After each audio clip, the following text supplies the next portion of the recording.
Hello everyone, जैसा कि last video में हमने डिस्कस किया था फोटोसिंथेसिस के बारे में कि what is photosynthesis and the main events during the photosynthesis and the importance of the photosynthesis. अब हम देखने जा रहे हैं यहाँ पर कि जो फोटोसिंथेसिस होती है वो होती कहाँ पर है। तो फोटोसिंथेसिस जो होती है यानी जो साइट होती है, तो क्लोरोप्लास्ट जो है ये क्या है, this is the site for the photosynthesis. यानी जो फोटोसिंथेसिस होती है वो क्लोरोप्लास्ट में होती है। क्लोरोप्लास्ट क्या है, ये जो है एक लीफ का एक स्ट्रक्चर होता है जो कि डबल मेम्ब्रेन स्ट्रक्चर होता है। यहाँ पर हम क्लोरोप्लास्ट का ये स्ट्रक्चर देख सकते हैं। कुछ इस तरीके से होता है कि इसमें डबल मेम्ब्रेन होता है, यानी इसमें क्या होता है कि एक आउटर मेम्ब्रेन होती है, ये जो बाहर दिख रही है ये आउटर मेम्ब्रेन है वाइट कलर की, ये जो पिंक कलर की है ये इनर मेम्ब्रेन होती है। ये जो हम क्वाइन जैसे देख रहे हैं, स्टॉक ऑफ द क्वाइन, तो stack of the coin is known as granum. इसको हम ग्रेनम बोलते हैं। जो पूरा स्टॉक होता है यानी जो सिक्के एक के ऊपर रखे हुए ऐसे दिखाई दे रहे हैं, इसे हम ग्रेनम बोलते हैं। लेकिन अगर किसी एक क्वाइन जैसे स्ट्रक्चर की बात करें तो उसको हम थैलेक्वाइड बोलते हैं। और ये जो हमने यहाँ पर ये जो डॉटेड डॉटेड बनाया है, ये पार्ट जो होता है ये स्ट्रोमा होता है जिसमें कि फ्लूइड भरा होता है, और ये ग्रेनम होते हैं जो क्वाइंस जैसे होते हैं। तो यहाँ पर हमने ये चीज़ें देख ली हैं। ग्रेनम में यहाँ पर देखिए ब्रैकेट में हमने लिख रखा है light reaction, so why I have written the light reaction. और स्ट्रोमा जो है इसमें हमने डार्क रिएक्शन लिखा हुआ है। तो अभी आगे हम डिस्कस करेंगे कि क्यों हमने यहाँ पर लाइट रिएक्शन और डार्क रिएक्शन लिखा है। तो ये आपकी जो है आपका स्ट्रक्चर हो गया क्लोरोप्लास्ट का। अब इसके बाद हम बात करते हैं स्टोमेटा की। तो स्टोमेटा ये क्या होते हैं, जैसे ये लीफ होती है, तो लीफ का जो ऊपरी साइड होती है, जो ऊपरी भाग होता है, ऊपरी लेयर होती है, which is known as epidermis. ऊपरी जो लेयर होती है और जो नीचे की लेयर होती है अपर और लोअर एपिडर्मिस के नाम से जानी जाती है। तो अपर और लोअर एपिडर्मिस में स्टोमेटा प्रेजेंट होते हैं। इसमें क्या होता है कि गार्ड सेल्स होती हैं विच regulate the opening and closing of the stomata. Stomata के खुलने को, उसके बंद होने को गार्ड सेल्स जो होती हैं वो रेगुलेट करती हैं। इसके अलावा एपिडर्मल सेल्स होती हैं और इनके बीच में एक पोर होता है जिसको हम स्टोमेटल पोर बोलते हैं। तो स्टोमेटा क्या होते हैं कि ये अपर और लोअर एपिडर्मिस में पाए जाते हैं, लीफ में पाए जाते हैं, क्लोरोप्लास्ट में भी पाए जाते हैं, और इनके थ्रू ही कार्बन डाइऑक्साइड और ऑक्सीजन का जो है एक्सचेंज होता है। यानी कार्बन डाइऑक्साइड जो है वो लीव्स के अंदर जाती है और लीव्स से जो है ऑक्सीजन बाहर आती है। तो ये स्टोमेटा के फंक्शन और इसका स्ट्रक्चर हो गया, ये क्लोरोप्लास्ट के फंक्शन और इसका स्ट्रक्चर हो गया। अब हम बात करते हैं कि फोटोसिंथेसिस के, क्योंकि हमने पढ़ लिया, हमने स्टडी कर ली कि जो फोटोसिंथेसिस होती है वो क्लोरोप्लास्ट में पाई जाती है। अब यहाँ पर हम बात करते हैं कि फोटोसिंथेसिस जो है उसकी मैकेनिज्म क्या होती है, the mechanism of photosynthesis. What is the mechanism of photosynthesis? तो as we can see here, photosynthesis contains two reactions or two parts. दो पार्ट से मिलकर बनी हुई होती है। एक जो है वो लाइट रिएक्शन होती है और एक डार्क रिएक्शन होती है। तो एक्चुअली होता क्या है, जो सबसे पहला स्टेप होता है कि जैसे ही सनलाइट लीफ के ऊपर पड़ती है तो जो क्लोरोफिल होता है वो लीफ को ट्रैप कर लेता है, और वो जो ट्रैप्ड सोलर एनर्जी होती है, जो सनलाइट होती है, वो सोलर एनर्जी केमिकल एनर्जी में चेंज हो जाती है।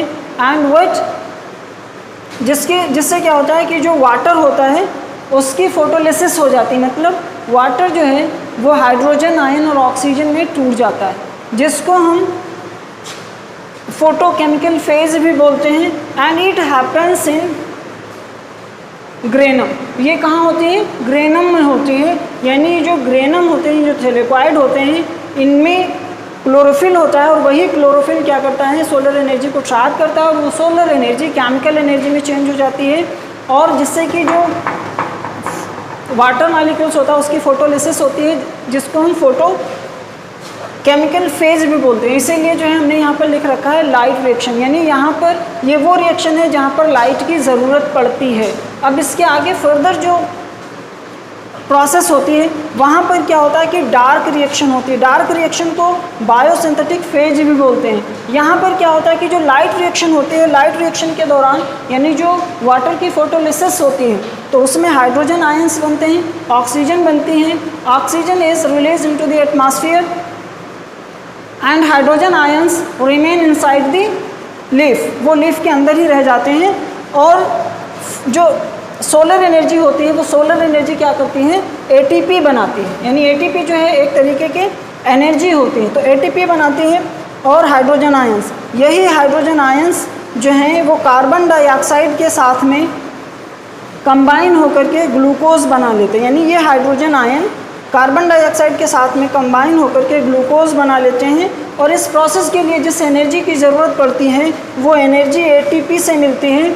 इसलिए इस प्रोसेस में यानी डार्क रिएक्शन में लाइट की यानी सोलर एनर्जी की ज़रूरत नहीं पड़ती है, इसलिए इस प्रोसेस को डार्क रिएक्शन बोलते हैं। बहुत से लोग यहाँ पर क्या कहते हैं कि ये जो लाइट रिएक्शन है ये दिन में होती है और ये रात में होती है।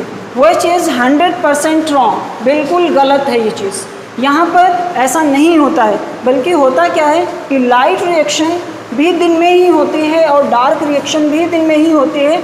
लेकिन लाइट रिएक्शन में क्या होता है कि यहाँ पर जो है फोटोकेमिकल फेज़ होता है, यानी यहाँ पर क्या होता है कि यानी जो वाटर है उसकी फोटोलिसिस हो जाती है और हाइड्रोजन आयन और ऑक्सीजन में जो है वो ब्रेकडाउन हो जाता है। सोलर एनर्जी से एटीपी बनती है, ये हाइड्रोजन आयन कार्बन डाइऑक्साइड के साथ में कंबाइन होकर के ग्लूकोज बना देते हैं। और इस ग्लूकोज के बनाने के लिए जो है इस प्रोसेस के लिए एनर्जी की ज़रूरत पड़ती है और वो एनर्जी जो है एटीपी से मिलती है। इसीलिए डार्क रिएक्शन में जो है एनर्जी की ज़रूरत नहीं पड़ती है, मतलब लाइट की ज़रूरत नहीं पड़ती है, तो इसलिए इसको डार्क रिएक्शन बोलते हैं। तो यहाँ पर ये बात क्लियर हो गई कि यानी ये दोनों दिन में ही चलती हैं। बिल्कुल ऐसा गलत है जो लोग कहते हैं कि ये रात में होती है, ये दिन में होती है।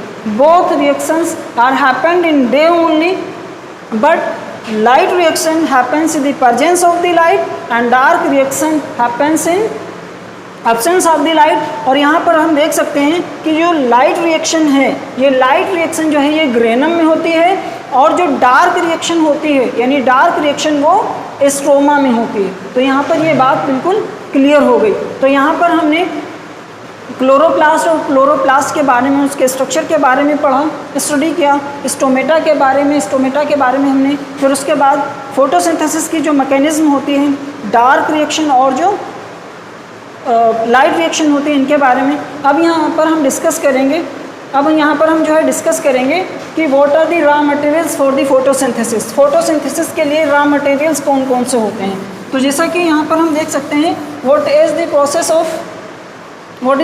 ऑफ फोटोसिंथेसिस इक्वेशन, यानी जो उसकी केमिकल इक्वेशन होती है वो क्या होती है। तो यहाँ पर हम देख सकते हैं कि carbon dioxide plus water in the presence of sunlight and chlorophyll it changes into C6H12O6 plus 6 oxygen. यानी यहाँ पर हम देख सकते हैं कि जो कार्बन डाइऑक्साइड और वाटर, तो यही कार्बन डाइऑक्साइड वाटर जो है ये रॉ मटेरियल्स होते हैं, होते हैं फोटोसिंथेसिस के लिए। यानी फोटोसिंथेसिस प्रोसेस जो है इसके लिए ये रॉ मटेरियल्स होते हैं। और ये जो ग्लूकोज होता है ये प्रोडक्ट होता है और ये बाई प्रोडक्ट होता है जो ऑक्सीजन होता है। और oxygen is released into the atmosphere and it happens in presence of chlorophyll and sunlight. Chlorophyll और सनलाइट की प्रेजेंस में होती है, क्लोरोफिल एंड सनलाइट। तो यानी यहाँ पर हमने देख लिया कि जो फोटोसिंथेसिस के लिए जो रॉ मटेरियल्स होते हैं, तो raw materials for the photosynthesis are carbon dioxide, water, sunlight, and in the presence of chlorophyll and sunlight using the carbon dioxide is H2O, the food is produced, means glucose is produced and oxygen is produced which is released into the atmosphere। तो यहाँ पर हमने ये चीज़ें, अब next video में हम जो है nutrition in animals, in human beings, in protozoa etcetera जो है हम स्टडी करेंगे। Thank you.